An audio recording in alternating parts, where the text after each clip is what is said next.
Hello दोस्तों, मैं प्रद्युम्न आप सभी का स्वागत करता हूं PS0099 क्लासेस के एक नए वीडियो लेक्चर में। आज के वीडियो लेक्चर में हम लोग देखने वाले हैं DLED 4th सेमेस्टर में सामाजिक विज्ञान के राजन सीरीज में आधा लघु उत्तरीय प्रश्नों को, जो कि हमारा पार्ट नंबर 5 है। पार्ट नंबर 4 तक हम लोगों ने 80 क्वेश्चन को कर लिया था। आज हम लोग उसी के आगे देखने वाले हैं क्वेश्चन नंबर 81 से, जो कि हमारा पार्ट नंबर 5 है। तो चलिए शुरू करते हैं। क्वेश्चन नंबर 81 है, जायद की फसलों में क्या क्या बोया जाता है। यानी जब जायद की जो फसल होती है उसमें कौन कौन सी फसल आती है या क्या क्या बोया जाता है। 2022 में पूछा गया क्वेश्चन है। तो देखिए इसमें कौन कौन सा आता है। तो इसमें आता है आपका तरबूज, खीरा, खरबूजा, ककड़ी, मूंग, उड़द आदि हो सकता है। तो ये आपका हो गया जायद की फसलें। नेक्स्ट क्वेश्चन नंबर 82 आपका आतंकवाद क्या है। 2022 में पूछा गया क्वेश्चन है। तो देखिए, लोगों को अपने वश में करने अथवा किसी लक्ष्य या उद्देश्य को प्राप्त करने के लिए हिंसा और डराने या धमकाने का प्रयोग करना या प्रयास करना, तो ये आपका होता है आतंकवाद।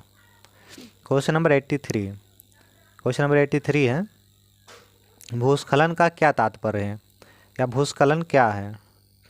तो देखिए, धरातलीय हलचलों जैसे पत्थर खिसकना या गिरना, पथरीली मिट्टी का बहाव इत्यादि भूस्खलन के अंतर्गत आते हैं।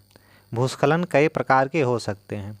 इसमें चट्टानों के छोटे छोटे पत्थरों के गिरने से लेकर बहुत अधिक मात्रा में चट्टानों के टुकड़े और मिट्टी का बहाव शामिल हो सकता है। यानी भूस्खलन का सीधा सीधा मतलब ये होता है, जो मिट्टी होता है उसका एक स्थान से दूसरे स्थान पर बहकर या किसी भी माध्यम से जाना, मिट्टी का एक स्थान से दूसरे स्थान पे किसी भी माध्यम से जाना, ये आपका बोलता है भूस्खलन। फिर देखते हैं, इसका विस्तार कई किलोमीटर की दूरी तक हो सकता है। भारी वर्षा एवं बाढ़ या भूकंप के आने से भूस्खलन हो सकता है। मानव गतिविधियों जैसे पेड़ों और वनस्पतियों के हटाने, सड़क के किनारे खड़ी चट्टानों के काटने अथवा पानी के पादपों में रिसाव से भी भूस्खलन हो सकता है। तो ये आपका हो गया भूस्खलन। क्वेश्चन नंबर 84, उत्तर प्रदेश की प्रमुख 2 विद्युत परियोजनाएं लिखिए। तो उत्तर प्रदेश की जो प्रमुख विद्युत परियोजनाएं हैं उसमें आपका पहला है बक्सर का पावर प्लांट प्रोजेक्ट, दूसरा आपका है ताप्ती पावर प्रोजेक्ट। ये आपके हैं उत्तर प्रदेश की 2 प्रमुख विद्युत परियोजनाएं। क्वेश्चन नंबर 85 है, उत्तर प्रदेश में प्रमुख आयात क्या है। तो उत्तर प्रदेश में जो प्रमुख आयात है वो आपका होता है कोयला, प्याज, दलहन एवं तिलहन। ये इसका आयात किया जाता है उत्तर प्रदेश में। क्वेश्चन नंबर 86, पर्यावरण की एक परिभाषा लिखिए या पर्यावरण किसे कहते हैं।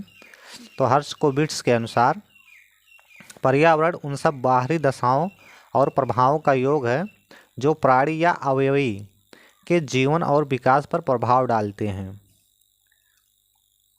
क्वेश्चन नंबर 87, थियोसॉफिकल सोसाइटी की स्थापना किसके द्वारा की गई थी। तो देखिए, रूसी निवासी महिला मैडम हेलेन पेट्रोवना ब्लास्की और अमेरिकी निवासी कर्नल हेनरी स्टील ओलकांट ने 17 नवंबर सन 1875 ईस्वी को न्यूयॉर्क में थियोसॉफिकल सोसाइटी की स्थापना की थी। क्वेश्चन नंबर 88, यंग इंडिया नामक समाचार पत्र किसके द्वारा निकाला जाता था। तो देखिए, इंड इंडिया जो साप्ताहिक एक पत्रिका थी, जो ईस्ट इंडिया है यानी यंग इंडिया आपका एक साप्ताहिक पत्रिका थी जिसे महात्मा गांधी द्वारा प्रकाशित किया जाता था। यह पत्रिका अंग्रेजी में निकलती थी। तो ये आपका हो गया यंग इंडिया नामक समाचार पत्र का।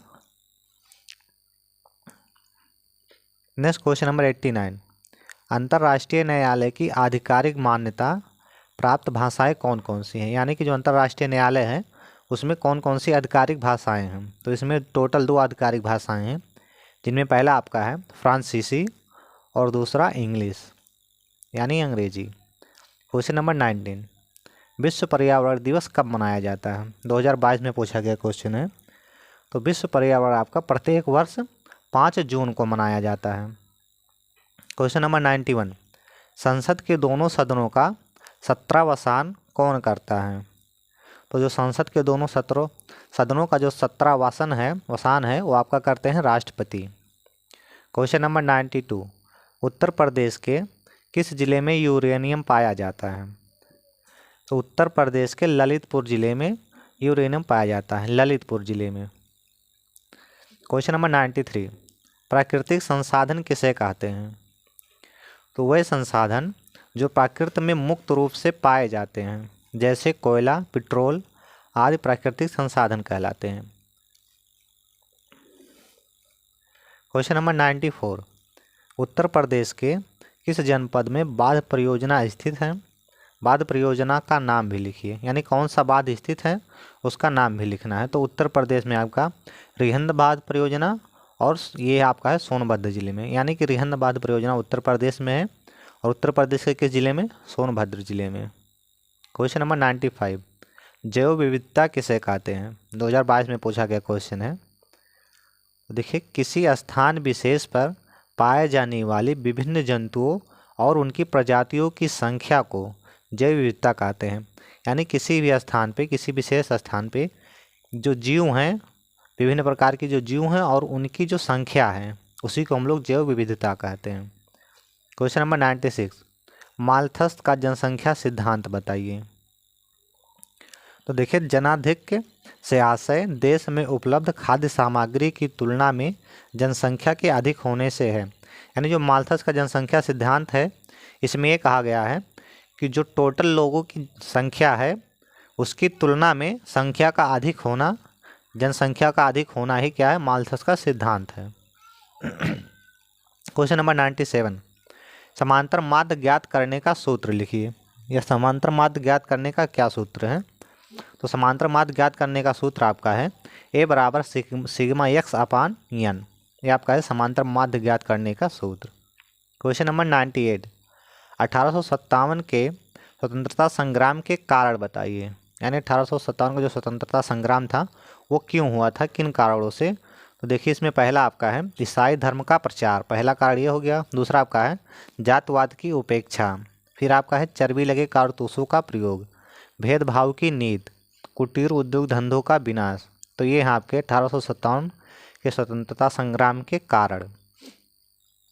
क्वेश्चन नंबर 99, क्वेश्चन नंबर 99 है आपका, रानी अवंतीबाई कौन थी?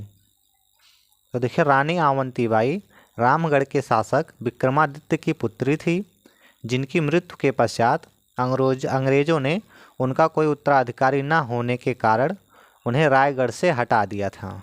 तो ये आपके हैं रानी अवंतीबाई। क्वेश्चन नंबर 100 और इस वीडियो का last question, Shrimati Annie Besant मूलतः कहाँ की निवासी थी? तो श्रीमती एनी बेसेंट जो है वो मूलतः आयरलैंड की निवासी थी। आज की वीडियो हमारे यहीं समाप्त होती है। अगर हमारी वीडियो आपको पसंद आई हो तो चैनल को सब्सक्राइब करें और अपने दोस्तों के साथ शेयर करना ना भूलें। जय हिंद।